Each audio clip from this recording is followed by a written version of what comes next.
ಬಣ್ಣ ತಿಂದು ಸಿಹಿ ಹಣ್ಣ ಕೊಡುವ ಮರ ನೀಡಿ ನೀಡಿ ಮುಕ್ತ.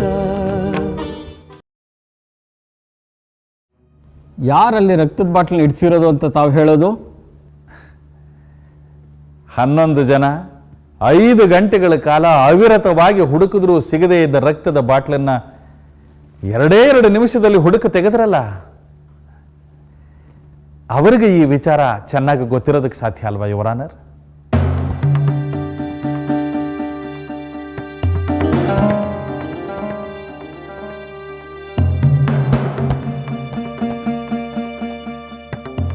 ಅಂದರೆ ತಾವು CSP ಅವ್ರ ಬಗ್ಗೆ ಹೇಳ್ತಿದ್ದೀರಿ?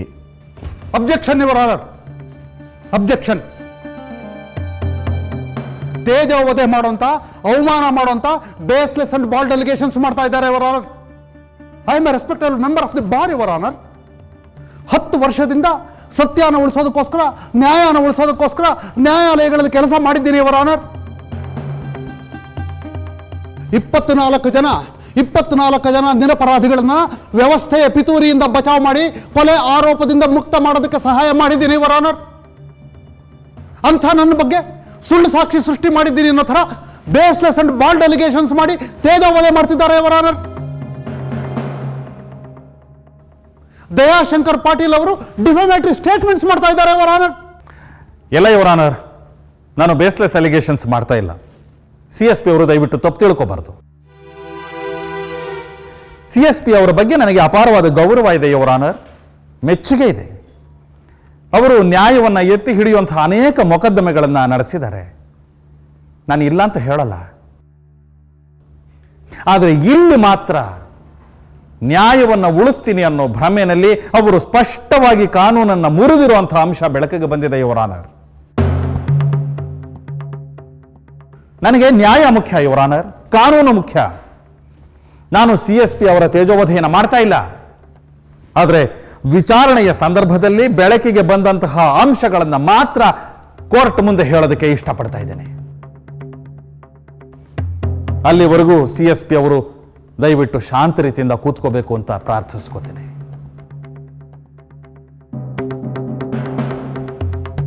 ಯುವರ್ ಆನರ್, CSP ಅವರು ಸುಳ್ಳು ಸಾಕ್ಷ್ಯವನ್ನ ಸೃಷ್ಟಿಸಿ ಮೊಕದ್ದಮೆಯ ದಾರಿ ತಪ್ಪಿಸಿ ದೇಶಪಾಂಡೆ ಅವರನ್ನು ಕಾಪಾಡೋದಕ್ಕೋಸ್ಕರ ರುದ್ರಾಕ್ಷಿಪುರದ ಕಾನ್ಸ್ಟೇಬಲ್ ಒಬ್ಬರನ್ನ ಹಿಡಿದು ಸೀಸ್ ಆಗಿದ್ದ ಕಾರ್ನಲ್ಲಿ ಈ ರಕ್ತದ ಬಾಟ್ಲನ್ನು ಇರಿಸಿದ್ದಾರೆ ಅನ್ನೋ ಅಂಶ ಬೆಳಕಿಗೆ ಬಂದಿದೆ.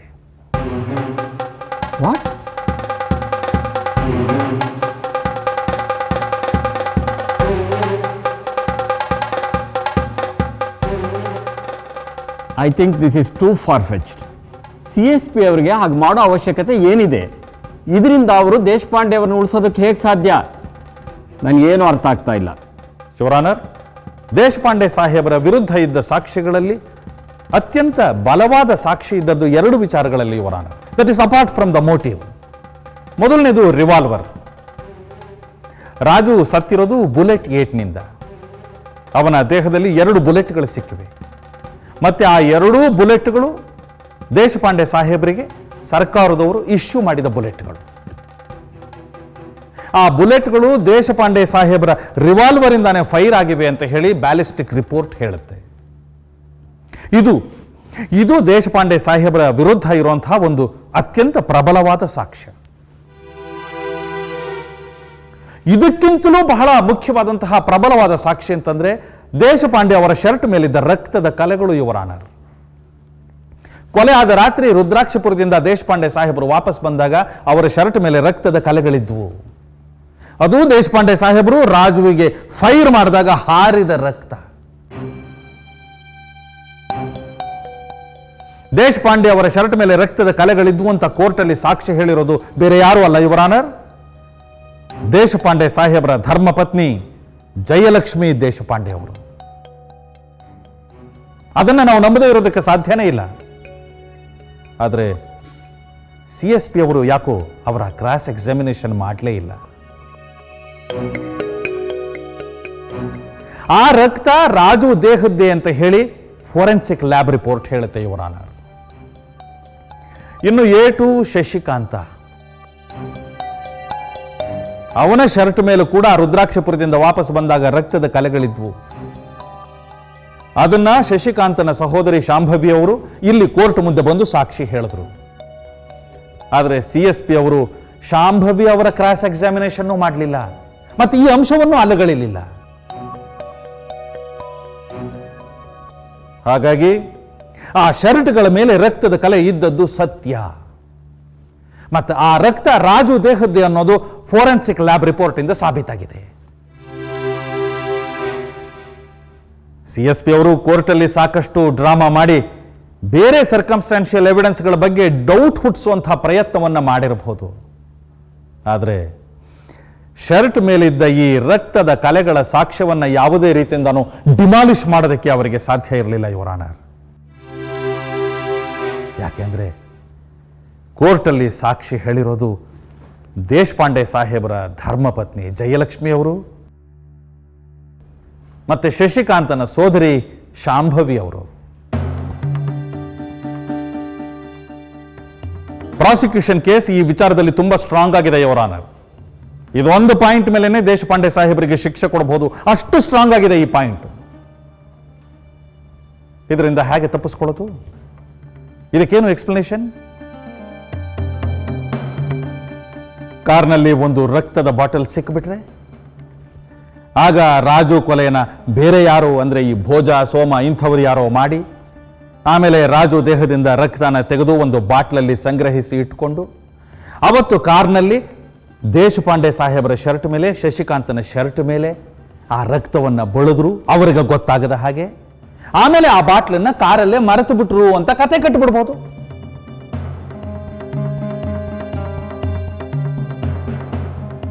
ಇದನ್ನು ನಂಬೋದು ಕೂಡ ಸುಲಭ ಆಗುತ್ತೆ.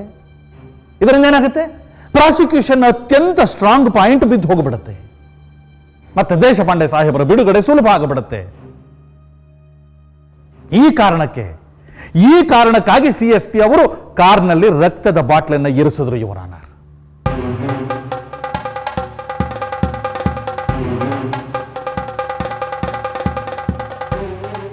ತಾವು ಗಮನಿಸಿರಬಹುದು, ಯುವರ್ ಆನರ್, CSP ಅವರು ಪದೇ ಪದೇ ಕಾರ್ ಐಡೆಂಟಿಫಿಕೇಶನ್ಗೆ ಹಠ ಹಿಡಿದು ಬಿಟ್ರು.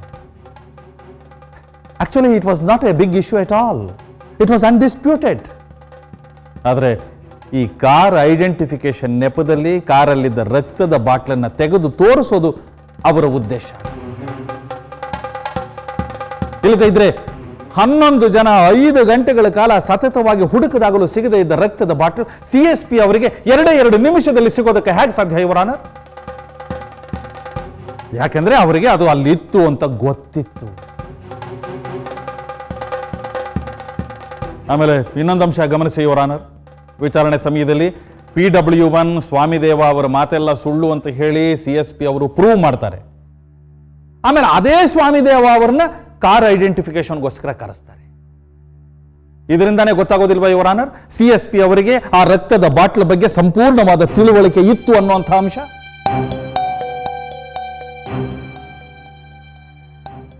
ಹನ್ನೊಂದು ಜನ 5 ಗಂಟೆಗಳ ಕಾಲ ಹುಡುಕದಾಗಲೂ ಸಿಗದೇ ಇದ್ದ ರಕ್ತದ ಬಾಟಲ್ CSP ಅವರಿಗೆ 2 ನಿಮಿಷದಲ್ಲಿ ಸಿಕ್ಕಿದ ತಕ್ಷಣ ದುರ್ಗೋಜಿ ಅವರಿಗೆ ಅನುಮಾನ ಬಂದಿದೆ.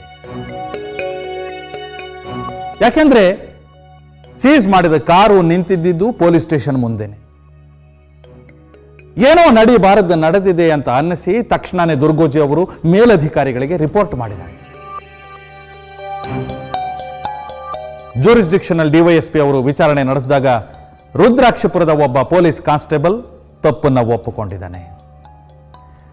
ಅವನ ತಪ್ಪೊಪ್ಪಿಗೆ ಪತ್ರ ಮತ್ತು ವಿಚಾರಣೆಯ ವರದಿ ಇಲ್ಲಿದೆ, ಯುವರ್ ಆನರ್. ತಗರಾಜ್ ತೋಳಿಪ.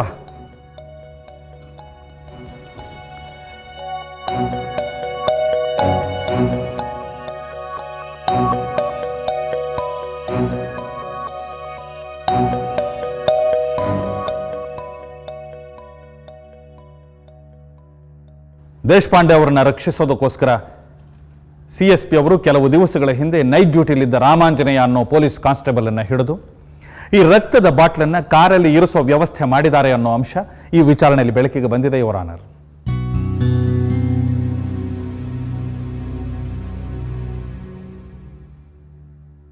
ಆ ಸಮಯದಲ್ಲಿ ಅಂದರೆ CSP ಅವರು ರಾಮಾಂಜನೇಯ ಅವರ ಹತ್ರ ರಕ್ತದ ಬಾಟ್ಲನ್ನು ತಗೊಂಡು ಹೋದಾಗ ಅಲ್ಲಿ CSP ಅವರ ಆಫೀಸ್ ಟೈಪಿಸ್ಟ್ ಕೂಡ ಇದ್ರು.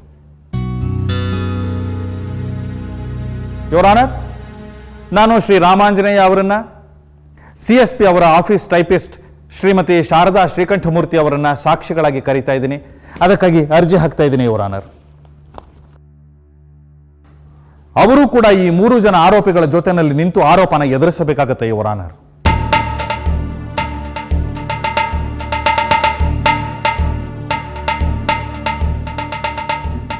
ಅದಕ್ಕಾಗಿ ಸೆಕ್ಷನ್ 319 CRPC ನಲ್ಲಿ ಅರ್ಜಿ ಹಾಕ್ತಾ ಇದ್ದೀನಿ ಯುವರ್ ಆನರ್. ತ್ಯಾಗರಾಜ್ ತೋಳಿಪ್ಪ.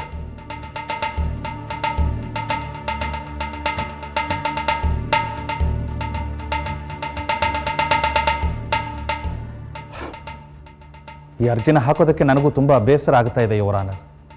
ಆದ್ರೆ ಏನು ಮಾಡೋದು, ವಿಧಿ ಇಲ್ಲ. ಕಾನೂನು ಮತ್ತು ನ್ಯಾಯದ ಮುಂದೆ ನಮ್ಮ ಭಾವನೆಗಳಿಗೆ ಯಾವುದೇ ಬೆಲೆ ಇಲ್ಲ.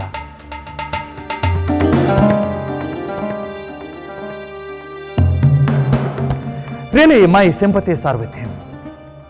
ಆದ್ರೆ ಯುವರ್ ಆನರ್, ಕಾನೂನಿಗಿಂತ ಯಾರೂ ದೊಡ್ಡವರಲ್ಲ. So he must pay the price for this, Your Honor.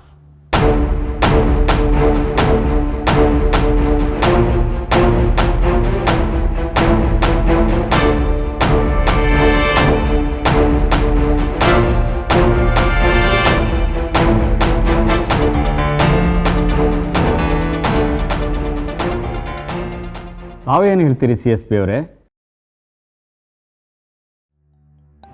Your honour,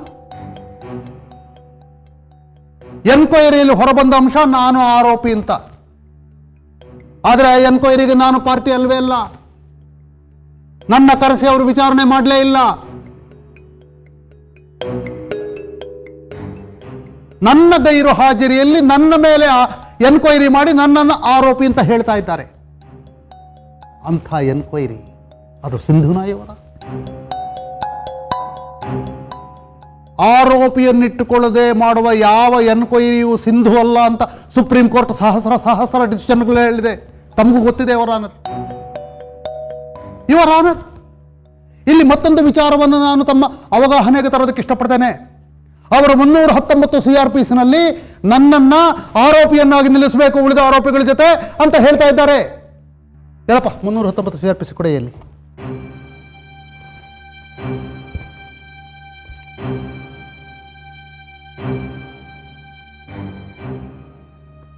your honour, 319 power to proceed against other persons appearing to be guilty of offence other than the accused. ಅಂದ್ರೆ ಇವರು ನನ್ನ ಮೇಲೆ ತರ್ತಾ ಇರೋದು. Where in the course of an enquiry into trial of an offence it appears from the evidence that any person not being the accused has committed an offence for which such person could be tried together with the accused, the court may proceed against such person for the affairs which he appears to have committed. ಅಂದರೆ ಎವಿಡೆನ್ಸ್ನಲ್ಲಿ ಬಂದ ಮೇಲೆ ನ್ಯಾಯಾಲಯ ಮಾತ್ರ ಅಂತ ಇದನ್ನು ತಗೊಳ್ಳೋದಕ್ಕೆ ಸಾಧ್ಯ ನಿರ್ಧಾರ. ಅವ್ರನ್ನ ಆರೋಪಿ ಅಂತ ನಿಲ್ಲಿಸೋದಕ್ಕೆ ಪೊಲೀಸ್ನವ್ರಿಗಲ್ಲ ಇವರ. ಇಲ್ಲಿ ಪೊಲೀಸ್ನವ್ರ ರೆಫರೆನ್ಸೇ ಇಲ್ಲ. ಪೊಲೀಸ್ನವ್ರು ಹೇಗೆ, ಪ್ರಾಸಿಕ್ಯೂಟ್ ಹೇಗೆ ನನ್ನ ಆರೋಪಿ ಅಂತ ನಿಲ್ಲಿಸೋದಕ್ಕೆ ಸಾಧ್ಯ? ತಾವು ಎವಿಡೆನ್ಸ್ನ ಪೂರ್ತಿ ನೋಡಿ ಆಮೇಲೆ ನಾನು ಅದರಲ್ಲಿ ಇನ್ವಾಲ್ವ್ ಆಗಿದ್ದೇನೆ ಅಂತ ತಮಗನಿಸಿದರೆ ನನ್ನನ್ನು ಆರೋಪಿ ಅಂತ 319ರಲ್ಲಿ ನಿಲ್ಲಿಸೋದಕ್ಕೆ ತಮಗೆ ಅಧಿಕಾರ ಮತ್ತು ವ್ಯಾಪ್ತಿ ಎರಡೂ ಇದೆ ಯುವರ್ ಆನರ್. ಯುವರ್ ಆನರ್, ಈಗ ದಯಾಶಂಕರ್ ಪಾಟೀಲ್ ಅವರು ಎವಿಡೆನ್ಸ್ ಲೀಡ್ ಮಾಡಬೇಕಾಗುತ್ತೆ. Without leading the evidence he cannot demand ನಾನು ಆರೋಪಿ ಸ್ಥಾನದಲ್ಲಿ ನಿಂತ್ಕೋಬೇಕು ಅಂತ, ನಾನು ಲಾಯರ್ ಆಗಬಾರ್ದು ಅಂತ. ನೋ, ಅವರು ಯಾವ ಎವಿಡೆನ್ಸ್ ಲೀಡ್ ಮಾಡ್ತಾರೋ that should stand the test of cross examination. ಅವ್ರು ಯಾರನ್ನು ಕರ್ಕೊಂಡ್ಬರ್ಲಿ, ಹೇಳ್ತಾರೆ ಅಯ್ಯೋ ದುರ್ಗೋಜಿ ಹೇಳ್ತಾರೆ, ರಾಮಾಂಜನೇಯ ಅಂತ ಹೇಳ್ತಾರೆ, ಬರ್ಲಿ ಎಲ್ಲರನ್ನು ವಿಟ್ನೆಸ್ ಬಾಕ್ಸ್ ಕರೀಲಿ, ಕ್ರಾಸ್ ಎಕ್ಸಾಮಿನೇಷನ್ ಮೇಲೆ ಹೋಗಲಿ. ಆಮೇಲೂ ಈ ಕೋರ್ಟ್ಗೆ ನಾನು ಸುಳ್ಳು ಸಾಕ್ಷಿಯನ್ನು ಸೃಷ್ಟಿಸೋದಕ್ಕೆ ಪ್ರಯತ್ನ ಪಟ್ಟಿದ್ದೇನೆ ಅಂತ ಅನ್ನಿಸಿದರೆ 319ರಲ್ಲಿ ಆರೋಪಿಯಾಗಿ ನಿಂತ್ಕೊಳ್ಳೋಕೆ ನಾನು ತಯಾರಿದ್ದೇನೆ your honour. I am ready for cross examination your honour. Yes, ನೀವು ಹೇಳ್ತಾ ಇರೋದು ಸರಿ CSP ಅವರೇ. ಮಿಸ್ಟರ್ ದಯಾಶಂಕರ್ ಪಾಟೀಲ್, ತಾವು CSP ಅವರನ್ನು ಆರೋಪಿ ಮಾಡಬೇಕು ಅಂತ ಅರ್ಜಿ ಹಾಕಿರೋದು 319 CRPCನಲ್ಲಿ. 319 CRPCನಲ್ಲಿ ಎನ್ಕ್ವೈರಿ ಮಾಡಬೇಕಾಗಿರೋದು ಕೋರ್ಟು, ಪೊಲೀಸ್ ಅಲ್ಲ. ಇದರಲ್ಲಿ ಪೊಲೀಸ್ನ ರೋಲ್ ಏನೂ ಇಲ್ಲ. ಹಾಗಾಗಿ ಈ ವರದಿನ ನನ್ನ ಗಮನಕ್ಕೆ ತಗೊಳ್ಳೋದಿಲ್ಲ. ನೀವು ಆರೋಪಿ ಅಂತ ಅರ್ಜಿ ಹಾಕಿದ ಕೂಡಲೇ CSP ಅವರು ಆರೋಪಿ ಆಗೋದಿಲ್ಲ, ಅವರೀಗ ಲಾಯರ್ ಆಗಿ ಕಂಟಿನ್ಯೂ ಆಗ್ತಾರೆ.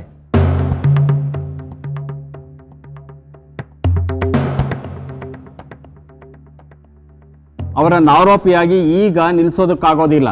CSP ಅವರು ಈ ಕೊಲೆ ಮೊಕದ್ದಮೆಯಲ್ಲಿ ಏನಾದರೂ ಅಪರಾಧ ಮಾಡಿದ್ದಾರೆ ಅನ್ನೋದಕ್ಕೆ ಎವಿಡೆನ್ಸ್ ಇರೋದಾದರೆ ಅದನ್ನು ಲೀಡ್ ಮಾಡಿ. ಒಂದು ವೇಳೆ ಈ ಕೋರ್ಟ್ಗೆ ಆ ಭಾವನೆ ಬಂದರೆ CSP ಅವರನ್ನು ಆರೋಪಿಗಳ ಜೊತೆ ನಿಲ್ಲಿಸಿ 319 ಪ್ರಕಾರ ವಿಚಾರಣೆ ಮಾಡೋಣ. Yes your honour, I agree. ಈಗ IO ದುರ್ಗೋಜಿ ಅವರನ್ನು ಎವಿಡೆನ್ಸ್ ಕೊಡೋದಕ್ಕೆ ನಾನು ಕರೀತಾ ಇದ್ದೀನಿ. ಈ ಕೇಸ್ ಬಗ್ಗೆ ಫೈನಲ್ ಆಗಿ ವಿಚಾರಣೆ ಮಾಡೋದಕ್ಕೆ ಅವ್ರನ್ನ ಆಮೇಲೆ ಕರೀತೇನೆ. ಈಗ ಸದ್ಯಕ್ಕೆ CSP ಅವರು ಕಾರಲ್ಲಿ ರಕ್ತದ ಬಾಟ್ಲನ್ನು ಇಡಿಸಿದ್ರು ಅನ್ನೋ ಕಾರಣಕ್ಕೆ ಅವರು ಆರೋಪಿಯ ಸ್ಥಾನದಲ್ಲಿ ನಿಲ್ಲಬೇಕಾಗುತ್ತೆ ಅನ್ನೋದನ್ನು ಪ್ರೂವ್ ಮಾಡೋ ಸೀಮಿತ ಉದ್ದೇಶದಿಂದ ದುರ್ಗೋಜಿ ಅವ್ರನ್ನ ಕರೀತಾ ಇದ್ದೀನಿ ಯುವರ್ ಆನರ್. ದುರ್ಗೋಜಿ ಅವರೇ ಬನ್ನಿಪ್ಪ.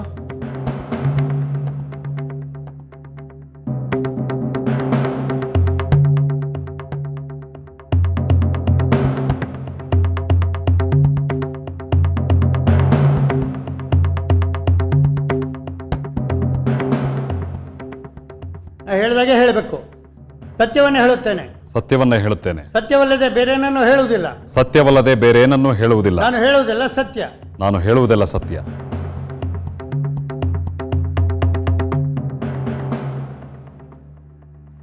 ದುರ್ಗೋಜಿ ಅವರೇ, ಸುಮ್ಮನೆ ರೆಕಾರ್ಡ್ಸ್ ಪರ್ಪಸ್ಗೋಸ್ಕರ ಕೇಳ್ತಾ ಇದ್ದೀನಿ.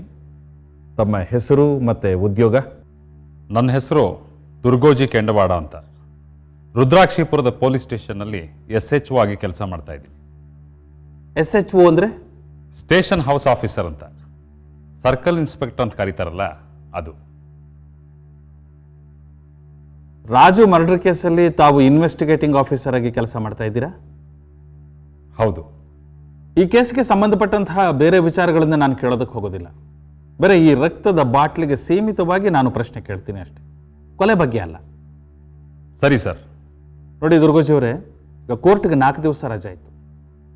ಅದಕ್ಕೆ ಮುಂಚೆ CSP ಅವರು ಈ ಕೊಲೆಗೆ ಸಂಬಂಧಪಟ್ಟಂತಹ ಕಾರನ್ನು ತರಿಸಿ PW1 ಸ್ವಾಮಿದೇವ ಅವರ ಕೈನಲ್ಲಿ ಕಾರನ್ನು ಐಡೆಂಟಿಫೈ ಮಾಡಿಸಿದ್ರು. ಆ ಸಂದರ್ಭದಲ್ಲಿ ಕಾರಲ್ಲಿ ಇದ್ದಂತಹ ಒಂದು ರಕ್ತದ ಬಾಟಲ್ CSP ಅವರಿಗೆ ಸಿಕ್ತು. ಆವತ್ತಿನಿಂದ ಇವತ್ತಿನವರೆಗೆ ಈ ಸಂಬಂಧವಾಗಿ ನಿಮ್ಮ ತಿಳುವಳಿಕೆಗೆ ಬಂದಿರೋ ಎಲ್ಲ ವಿಚಾರಗಳನ್ನು ನೀವು ಡೀಟೇಲ್ ಆಗಿ ಕೋರ್ಟಿಗೆ ಹೇಳಿ. ನಾನು 8/8/2008ನೇ ತಾರೀಕಲ್ಲಿ ದೇಶಪಾಂಡೆ ಅವ್ರ ಮನೆ ಕಾಂಪೌಂಡ್ನಿಂದ ಆ ಕಾರನ್ನು ಸೀಸ್ ಮಾಡಿದಾಗ ನನಗೆ ಆ ಕಾರ್ನಲ್ಲಿ ಏನೂ ಸಿಕ್ಕಿರಲಿಲ್ಲ. ಆದರೆ ಮೊನ್ನೆ ಕೋರ್ಟ್ ಮುಂದೆ ಕಾರಲ್ಲಿ ಬ್ಲಡ್ ಬಾಟಲ್ ಸಿಕ್ಕಿದಾಗ ನನಗೆ ಶಾಕ್ ಆಯಿತು. ನನಗೆ ಗಾಬರಿ, ಅನುಮಾನ ಎಲ್ಲ ಶುರುವಾಯಿತು. ಕಾರು ಸೀಸ್ ಮಾಡಿದ್ಮೇಲೆ ಅದು ನನ್ನ ವಶದಲ್ಲೇ ಇತ್ತು. ಅದನ್ನು ಸ್ಟೇಷನ್ ಮುಂದೆನೇ ನಿಲ್ಲಿಸಿದ್ವಿ. ಹೀಗೆ ನನ್ನ ವಶದಲ್ಲಿರಬೇಕಾದ್ರೆ ಆ ಕಾರಲ್ಲಿ ಬ್ಲಡ್ ಬಾಟಲ್ ಸಿಕ್ಕಿದ್ರೆ ನನ್ನ ತಲೆಗೆ ಬರುತ್ತೆ ಅಂತ ನನಗೆ ಗಾಬರಿ ಆಗಕ್ಕೆ ಶುರುವಾಯಿತು. 6 ಜನ ಪೊಲೀಸ್ನವರು, 5 ಜನ ಸಾಕ್ಷಿಗಳ ಸಮ್ಮುಖದಲ್ಲಿ ಕಾರನ್ನು ಥೊರವಾಗಿ ಹುಡುಕಿದ್ದೀನಿ. ಆದರೆ ಮೊನ್ನೆ ಗುರುವಾರ ಕಾರಲ್ಲಿ ಚೆಕ್ ಮಾಡಿದಾಗ 2 ನಿಮಿಷದಲ್ಲಿ ಬ್ಲಡ್ ಬಾಟಲ್ ಸಿಕ್ತು. ಅಂದರೆ ಅರ್ಥ ಇದರ ಮಧ್ಯ ಯಾರೋ ಆ ಬ್ಲಡ್ ಬಾಟಲ್ನ ಇಟ್ಟಿದ್ದಾರೆ ಅಂತ. ನಾನು ತಕ್ಷಣ ಆ ಸಂಜೆನೆ ಈ ರೀತಿ ಆಗಿದೆ ಅಂತ ಹೇಳಿಬಿಟ್ಟು SP ಸಾಹೇಬ್ರಿಗೆ ಒಂದು ರಿಪೋರ್ಟ್ ಬರ್ಕೊಟ್ಟೆ. ಅವರು ತಕ್ಷಣ DYSP ಸಾಹೇಬ್ರಿಗೆ ಹೇಳಿ ಡಿಪಾರ್ಟ್ಮೆಂಟಲ್ ಎನ್ಕ್ವೈರಿಗೆ ಆರ್ಡರ್ ಮಾಡಿದ್ರು. ನಮ್ಮ DYSP ಸಾಹೇಬರು ಶನಿವಾರನೇ ಬಂದು ನಮ್ಮ ಸ್ಟೇಷನ್ನಲ್ಲಿ ಎನ್ಕ್ವೈರಿ ಮಾಡಿದರು. ನಮ್ಮ ಸ್ಟೇಷನ್ನಲ್ಲಿ ರಾಮಾಂಜನೇಯ ಅಂತ ಒಬ್ಬ ಕಾನ್ಸ್ಟೇಬಲ್ ಇದ್ದಾನೆ. ಅವನೇ ಒಂದಷ್ಟು ದಿವಸದಿಂದ ನೈಟ್ ಡ್ಯೂಟಿನಲ್ಲಿ ಕೆಲಸ ಮಾಡ್ತಾ ಇದ್ದದ್ದು. ಅವನು ಕೆಲವು ದಿವಸದಿಂದ ಹೆದರಿಕೆಯಿಂದ ವರ್ತಿಸ್ತಿದ್ದದ್ದು ನನ್ನ ಗಮನಕ್ಕೆ ಬಂತು. ಅದನ್ನು ವಿಚಾರಣೆಯ ಸಂದರ್ಭದಲ್ಲಿ DYSP ಸಾಹೇಬರ ಗಮನಕ್ಕೆ ತಂದೆ. ಅವರು ನಮ್ಮ ಕಾನ್ಸ್ಟೇಬಲ್ ರಾಮಾಂಜನೇಯನನ್ನು ಕ್ವೆಶ್ಚನ್ ಮಾಡಿದಾಗ, ಎನ್ಕ್ವೈರಿ ಮಾಡಿದಾಗ ನಿಜ ಬಾಯ್ಬಿಟ್ಟ. ಈಗ ಕೆಲವು ದಿವಸಗಳ ಹಿಂದೆ ಒಂದು ರಾತ್ರಿ CSP ಅವರು ತಮ್ಮ ಟೈಪಿಸ್ಟು ಶಾರದಾ ಶ್ರೀಕಂಠ ಮೂರ್ತಿಯವ್ರ ಜೊತೆ ಸ್ಟೇಷನ್ ಹತ್ರ ಬಂದಿದ್ರಂತೆ. ನೈಟ್ ಡ್ಯೂಟಿಲಿದ್ದಂಥ ರಾಮಾಂಜನೇಯನನ್ನು ಕಾಂಟ್ಯಾಕ್ಟ್ ಮಾಡಿ ಒಂದಿಷ್ಟು ದುಡ್ಡನ್ನು ರಕ್ತದ ಬಾಟ್ಲನ್ನು ಕೊಟ್ಟರಂತೆ. ಆ ರಕ್ತದ ಬಾಟ್ಲನ್ನು ಕಾರ್ನ ಹಿಂದಿನ ಸೀಟ್ನ ಸಂದಿನಲ್ಲಿ ಇಡಕ್ಕೆ ಹೇಳಿದ್ರಂತೆ. ರಾಮಾಂಜನೇಯ ಅದನ್ನು ಇಟ್ಟನಂತೆ. ಇದನ್ನೆಲ್ಲ ಹೇಳಿಬಿಟ್ಟು ರಾಮಾಂಜನೇಯ ಕಾಲು ಹಿಡ್ಕೊಂಡ. ಅವನನ್ನ ಈಗ ಅಮಾನತ್ನಲ್ಲಿ ಇಟ್ಟಿದ್ದೀವಿ. ತ್ಯಾಗರಾಜು, DYSP ಸಾಹೇಬರು ತಯಾರು ಮಾಡಿದ ಎಂಕ್ವೈರಿ ರಿಪೋರ್ಟು ಮತ್ತೆ ಆ ರಾಮಾಂಜನೇಯನ ತಪ್ಪೊಪ್ಪಿಗೆ ಪತ್ರ ಎರಡನ್ನೂ ಕೊಡಿಯಪ್ಪ ಇಲ್ಲಿ.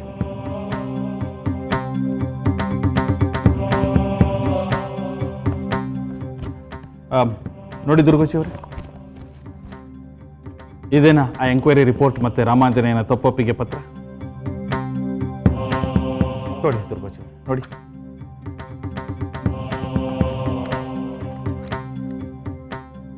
ಹೌದು ಸರ್.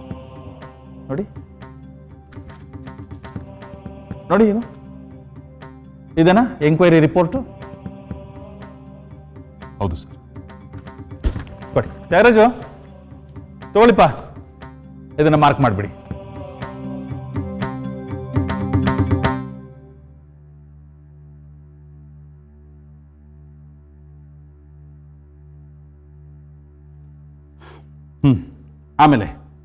ಆಮೇಲೆ ಆಗ ನನಗೆ ಅರ್ಥ ಆಯಿತು ಸರ್, ಈ ರಕ್ತದ ಬಾಟ್ಲು ಅಲ್ಲಿ ಹೇಗೆ ಬಂತು ಅಂತ. ದೇಶಪಾಂಡೆ ಅವ್ರ ಶರ್ಟ್ ಮೇಲೆ ರಕ್ತದ ಕಲೆ ಇತ್ತಲ್ಲ, ಆ ಎವಿಡೆನ್ಸಿಂದ ದೇಶಪಾಂಡೆ ಅವ್ರನ್ನ ಪಾರು ಮಾಡೋದಕ್ಕೆ ಈ ರಕ್ತದ ಬಾಟ್ಲನ್ನ CSP ಅವರು ಅಲ್ಲಿರಿಸಿದ್ರು. ಬಣ್ಣ ತಿಂದು ಸಿಹಿ ಹಣ್ಣ ಕೊಡುವ ಮರ ನೀಡಿ ನೀಡಿ ಮುಕ್ತ